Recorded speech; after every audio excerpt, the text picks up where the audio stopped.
Hello नमस्कार दोस्तों, मेरा नाम है मनु आनंद और स्वागत है आप सभी का एमए शुक्ला एजुकेशनल में। फ्रेंड्स, इस वीडियो में हम देखने वाले हैं बायोलॉजी यानी जीव विज्ञान के 80 मोस्ट इम्पॉर्टेंट ऑब्जेक्टिव क्वेश्चन जो हर साल बोर्ड एग्जाम में पूछे जाते हैं। अगर दोस्तों आप ये 80 ऑब्जेक्टिव क्वेश्चन याद कर लेते हैं तो आपका एक भी ऑब्जेक्टिव क्वेश्चन बोर्ड एग्जाम 2023 में बाहर से नहीं आएगा। तो चलिए दोस्तों क्वेश्चन की ओर बढ़ते हैं। हमारा पहला प्रश्न है, पौधों में प्रकाश संश्लेषण द्वारा भोजन का निर्माण होता है। जड़ में, पत्ती में, तने में, फूल में। इसका सही ऑप्शन हो जाएगा बी, पत्ती में। पौधों में प्रकाश संश्लेषण द्वारा भोजन का निर्माण पत्ती में होता है। प्रश्न 2, प्रकाश संश्लेषण में उत्पन्न होने वाली ऑक्सीजन निकलती है वायु से, जल से, कार्बन डाइऑक्साइड से, परहणिम विखंडन से। इसका सही ऑप्शन हो जाएगा जल से, ऑप्शन बी। प्रकाश संश्लेषण में उत्पन्न होने वाली ऑक्सीजन जल से निकलती है। प्रश्न 3, पादप निम्न प्रक्रम द्वारा वायु को शुद्ध करते हैं। वाष्पोत्सर्जन द्वारा, प्रकाश संश्लेषण द्वारा, श्वसन द्वारा, प्रजनन द्वारा। इसका सही ऑप्शन हो जाएगा बी, प्रकाश संश्लेषण द्वारा। पादप निम्न प्रक्रम द्वारा वायु को शुद्ध करते हैं प्रकाश संश्लेषण द्वारा। प्रश्न 4, ग्लाइकोलाइसिस की प्रक्रिया संपन्न होती है। इसका सही ऑप्शन हो जाएगा कोशिका द्रव्य में। ग्लाइकोलाइसिस की प्रक्रिया कोशिका द्रव्य में संपन्न होती है। प्रश्न 5, हरित लवक के स्ट्रोमा में कौन सी अभिक्रिया होती है? ए, प्रकाशीय अभिक्रिया, अप्रकाशीय अभिक्रिया, ए और बी दोनों, इनमें से कोई नहीं। इसका सही ऑप्शन हो जाएगा ऑप्शन बी, अप्रकाशीय अभिक्रिया। अप्रकाशीय अभिक्रिया हरित लवक के स्ट्रोमा में होती है।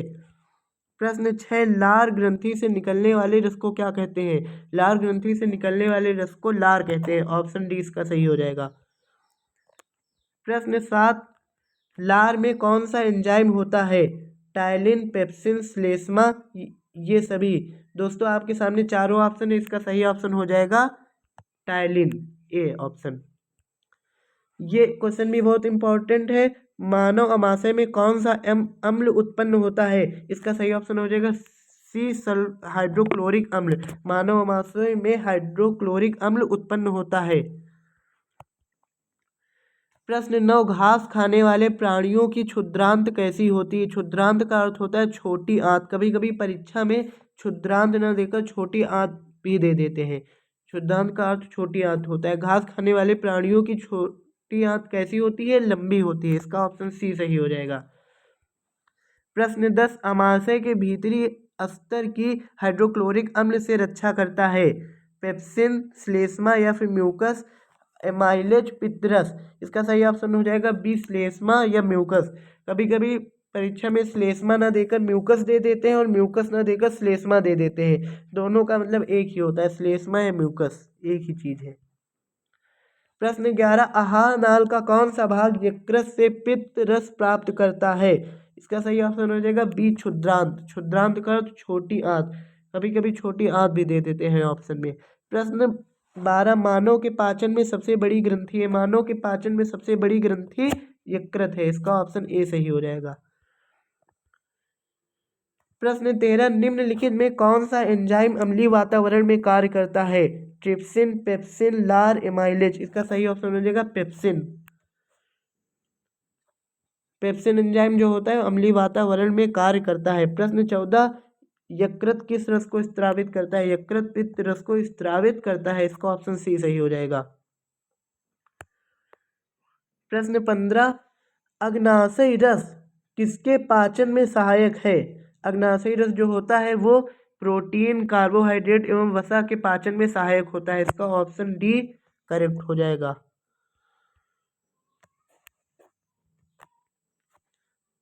प्रश्न 16, लाइपेज एंजाइम कार्य करता है। कभी कभी परीक्षा में लाइपेज की जगह स्ट्रेप्सिन दे देते हैं। स्ट्रेप्सिन हो या लाइपेज हो, बात एक ही होती है। लाइपेज एंजाइम कार्य करता है वसा पर या स्ट्रेप्सिन एंजाइम कार्य करता है वसा पर। इसका ऑप्शन बी सही हो जाएगा। प्रश्न 17, किसके निर्माण होने से हमारी पेशियों में खिंचाव हो सकता है? लैक्टिक अम्ल। इसका ऑप्शन बी सही हो जाएगा।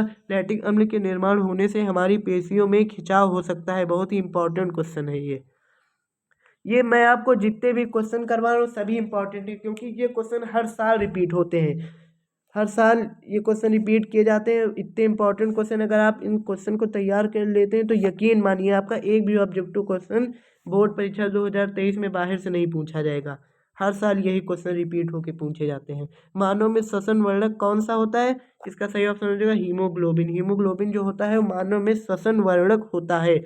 ऑप्शन प्रश्न 19, फुफ्फुस में रुधिर से कौन सी गैस अलग होती है? O2, CO2, NH3, CH4। फुफ्फुस में रुधिर से CO2 गैस अलग होती है। इसका ऑप्शन बी सही हो जाएगा। प्रश्न 20, फुफ्फुस धब्बों से अशुद्ध रुधिर चला जाता है। रुधिर का अर्थ होता है लहू, मतलब खून। फुफ्फुस धब्बों से अशुद्ध रुधिर कहाँ चला जाता है? इसका सही ऑप्शन होगा बी, फेफड़ों में। फुफ्फुस धब्बों से अशुद्ध रुधिर फेफड़ों में चला जाता है। प्रश्न 21, सामान्य प्रकुंचन दाब कितना होता है? 100 mmHg, 115 mmHg, 125 mmHg, 120 mmHg। इसका सही ऑप्शन हो जाएगा ऑप्शन डी, 120 mmHg। सामान्य प्रकुंचन दाब 120 mmHg होता है। प्रश्न 22, असिथिलन दाब लगभग कितना होता है? इसका सही ऑप्शन हो जाएगा ऑप्शन डी, 80 mmHg। असिथिलन दाब लगभग 80 mmHg होता है। ये भी बहुत इंपॉर्टेंट क्वेश्चन है। प्रश्न 23, हमारे हृदय में कितने कोष्ठ होते हैं? इसका सही ऑप्शन हो जाएगा बी, 4। हमारे हृदय में 4 कोष्ठ होते हैं। प्रश्न 24, निम्नलिखित में से किसकी भित्ति मोटी होती है? निम्नलिखित में से धमनी की भित्ति मोटी होती है। इसका सही ऑप्शन हो जाएगा ए, धमनी की भित्ति जो होती है वो मोटी होती है। प्रश्न 25, अपशिष्ट पदार्थों को शरीर से बाहर उपस्थिति की प्रक्रिया को क्या कहते हैं? या इस क्वेश्चन को ऐसे भी बोल सकते हैं, उपापचयी पदार्थों का शरीर से निष्कासन कहलाता है। ये जो अपशिष्ट पदार्थ होते हैं, उपापचयी पदार्थ होते हैं, एक ही चीज़ है। इनका मतलब होता है जो शरीर के लिए यूजलेस पदार्थ है, इनका कोई मतलब नहीं होता है शरीर के लिए। वो शरीर अब मतलब उनको निकाल देता है, उस क्रिया को बोलते हैं उत्सर्जन। ऑप्शन सी इसका सही हो जाएगा। उपापचयी पदार्थों का शरीर से निष्कासन उत्सर्जन कहलाता है। या फिर अपशिष्ट पदार्थों को शरीर से बाहर उपस्थिति की प्रक्रिया को उत्सर्जन कहते हैं। प्रश्न 26, प्रकाश संश्लेषण उत्पन्न उत्पादों के परिवहन को कहते हैं। इसका सही ऑप्शन हो जाएगा स्थानांतरण। प्रकाश संश्लेषण उत्पन्न उत्पादों के परिवहन को स्थानांतरण कहते हैं। प्रश्न 27, मानव में वृक्क होते हैं। वृक्क का अर्थ होता है किडनी, गुर्दे। मानव में 2 वृक्क होते हैं। प्रश्न 28, यूरिया या यूरिक अम्ल रुधिर से कहाँ अलग होते हैं? यूरिया यूरिक अम्ल रुधिर से वृक्क में अलग होते हैं। प्रश्न 29, मानव में एक दिन में उत्सर्जित मूत्र का आयतन लीटर में कितना होता है? 1 से 2 लीटर, 2 से 5 लीटर, 4 से 7 लीटर, 6 से 9 लीटर। मानव में एक दिन में उत्सर्जित मूत्र का आयतन लीटर में 1 से 2 लीटर होता है। मतलब मानव एक दिन में 1 से 2 लीटर मूत्र मूत्र का त्याग करता है। प्रश्न 30, मृदा में अवशोषित जल तथा खनिज पादप के किस ऊतक में ऊपर की ओर प्रवाहित होते हैं? इसका सही ऑप्शन हो जाएगा फ्लोएम, ऑप्शन बी। मृदा में अवशोषित जल तथा खनिज पादप फ्लोएम ऊतक में ऊपर की ओर प्रवाहित होते हैं। बहुत ही इंपॉर्टेंट प्रश्न है ये। खाद्य पदार्थों का स्थानांतरण किसके द्वारा होता है? खाद्य पदार्थों का स्थानांतरण किसके द्वारा होता है? जाइलम द्वारा, कार्टेक्स द्वारा, फ्लोएम द्वारा, मज्जा द्वारा। इसका सही ऑप्शन हो जाएगा जाइलम द्वारा। प्रश्न 32, रंध्रों में द्वार कोशिकाएं पाई जाती हैं। 5, 4, 3, 2। रंध्रों में द्वार कोशिकाएं 2 पाई जाती हैं, ऑप्शन डी। प्रश्न 33, फ्लोएम द्वारा भोजन का स्थानांतरण होता है। फ्लोएम द्वारा भोजन का स्थानांतरण सुक्रोज के रूप में होता है। प्रश्न 34, ग्लूकोज का पाइरूवेट में विखंडन कहाँ पर होता है? ग्लूकोज का पाइरूवेट में विखंडन कोशिका द्रव्य में होता है। प्रश्न 35, निम्नलिखित में से कौन सा पादप हार्मोन है? इंसुलिन जो साइटोकाइनिन। इसका सही ऑप्शन दोस्तों इंसुलिन नहीं होगा, इसका सही ऑप्शन साइटोकाइनिन होगा। जो साइटोकाइनिन होता है वो पादप हार्मोन होता है। प्रश्न 36, पादपों में कौन सा हार्मोन फलों को पकाने का काम करता है? इसका सही ऑप्शन हो जाएगा एथिलीन। एथिलीन जो हार्मोन होता है पादपों में फलों को पकाने का कार्य करता है। प्रश्न 37, निम्न में कौन सा हार्मोन पौधों की वृद्धि का अवरोधन करने का कार्य करता है? इसका सही ऑप्शन हो जाएगा ए जिब्रेलिन। जिब्रेलिन जो हार्मोन होता है पौधों की वृद्धि में अवरोधन करने का कार्य करता है। प्रश्न 38, निम्नलिखित में से कौन सा पादप हार्मोन प्रवों के अग्रभाग में संश्लेषित होता है तथा कोशिकाओं की लंबाई वृद्धि में सहायक होता है? नाइट्रिक अम्ल, ऑक्सिन, साइटोकाइनिन, जिब्रेलिन। इसका सही ऑप्शन हो जाएगा ऑक्सिन। प्रश्न 39, निम्नलिखित में से कौन सा पादप हार्मोन कोशिका विभाजन में सहायक है? निम्नलिखित में से कौन सा पादप हार्मोन कोशिका विभाजक में सहायक है? इसका सही ऑप्शन हो जाएगा साइटोकाइनिन। निम्नलिखित में से कौन सा पादप हार्मोन कोशिका विभाजन में सहायक है? साइटोकाइनिन। साइटोकाइनिन जो हार्मोन होता है वो कोशिका विभाजक में सहायक होता है। प्रश्न 40, ऑक्सिन हार्मोन पौधे के किस भाग में संश्लेषित होता है? पत्तियों में, प्रभों के अग्रभाग में, तने के मध्य भाग में, ऑप्शन डी फलों में। तो ऑक्सिन हार्मोन जो होता है वो प्रभों के अग्रभाग में संश्लेषित होता है। प्रश्न 41, पराग नलिका का बीजांड की ओर वृद्धि करना किस प्रकार के अनुवर्तन का उदाहरण है? गुरुत्वानुवर्तन, प्रकाशानुवर्तन, रसायनानुवर्तन, जलानुवर्तन। पराग नलिका का बीजांड की ओर वृद्धि करना रसायनानुवर्तन का उदाहरण है। इसका ऑप्शन सी सही हो जाएगा। प्रश्न 42, किस हार्मोन के द्वारा निषेचन के बिना ही बीज रहित फल प्राप्त किए जा सकते हैं?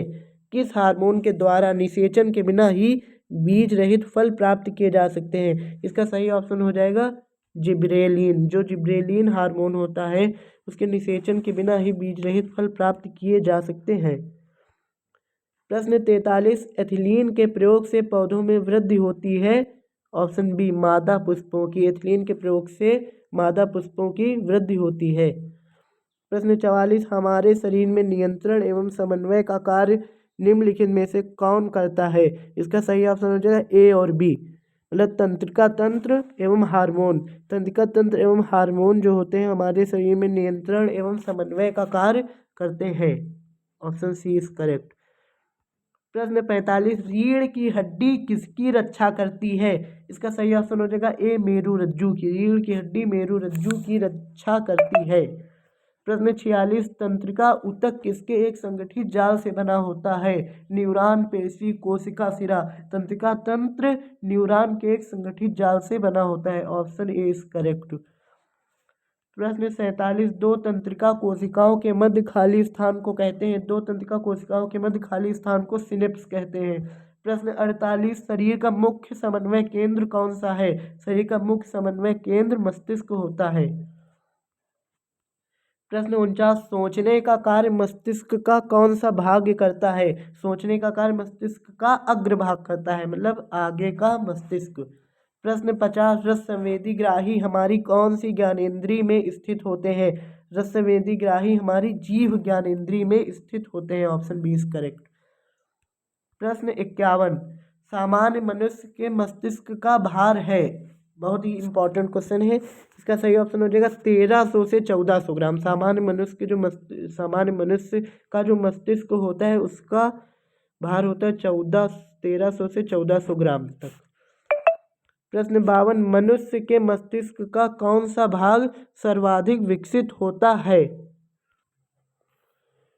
ऑप्शन ए डायनसिफिलान, अनुमस्तिष्क, प्रामस्तिष्क। इनमें से कोई नहीं। मनुष्य के मस्तिष्क का सर्वाधिक विकसित भाग प्रामस्तिष्क होता है। Option C is correct. ये जितने भी प्रश्न हैं यूपी बोर्ड के लिए ही नहीं, राजस्थान बोर्ड, बिहार बोर्ड, उनके लिए भी महत्वपूर्ण है। अगर वो इनकी तैयारी करते हैं तो उनका भी एक भी प्रश्न बाहर से नहीं आएगा।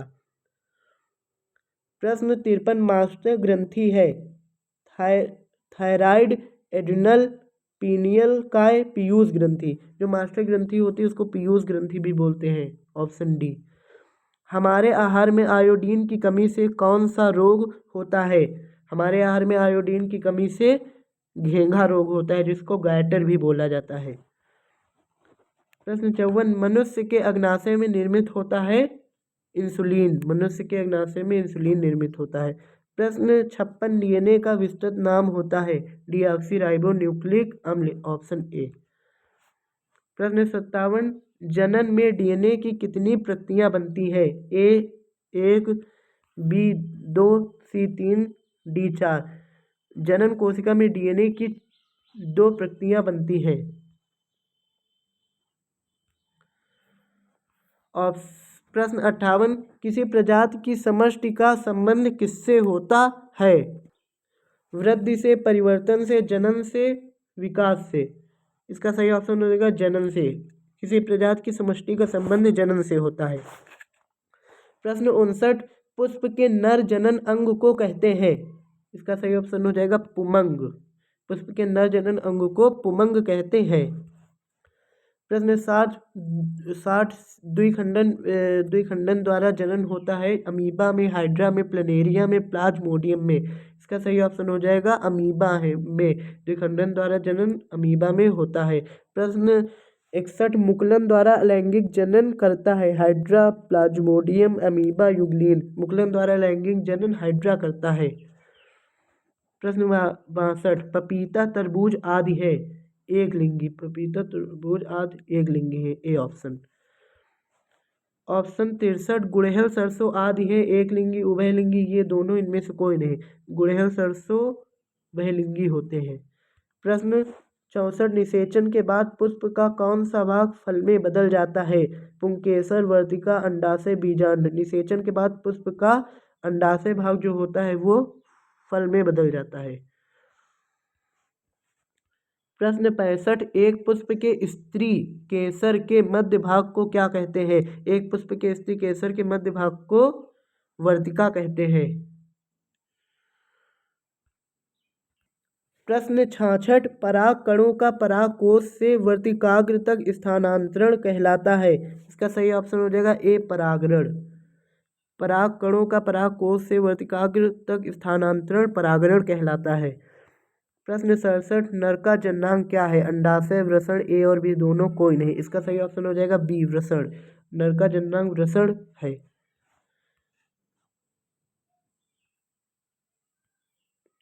प्रश्न 68, कौन सा हार्मोन लड़कों में यौनावस्था के लक्षणों को नियंत्रित करता है? Testosterone, insulin, adrenal, oestrogen. जो टेस्टोस्टेरोन हार्मोन होता है लड़कों में यौनावस्था के लक्षणों को नियंत्रित करता है, ऑप्शन ए। प्रश्न 69, कौन सा हार्मोन लड़कियों में यौनावस्था के लक्षणों को नियंत्रित करता है? तो एस्ट्रोजन हार्मोन लड़कियों में यौनावस्था के लक्षणों को नियंत्रित करता है। प्रश्न 70, निम्नलिखित में से कौन यौन संबंधी रोग है?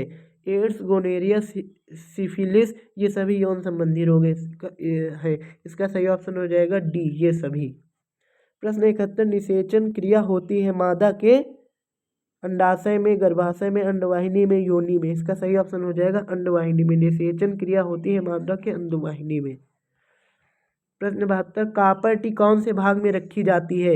इसका सही ऑप्शन हो जाएगा मूत्र नलिका में। कापर टी जो होती है मूत्र नलिका में रखी जाती है।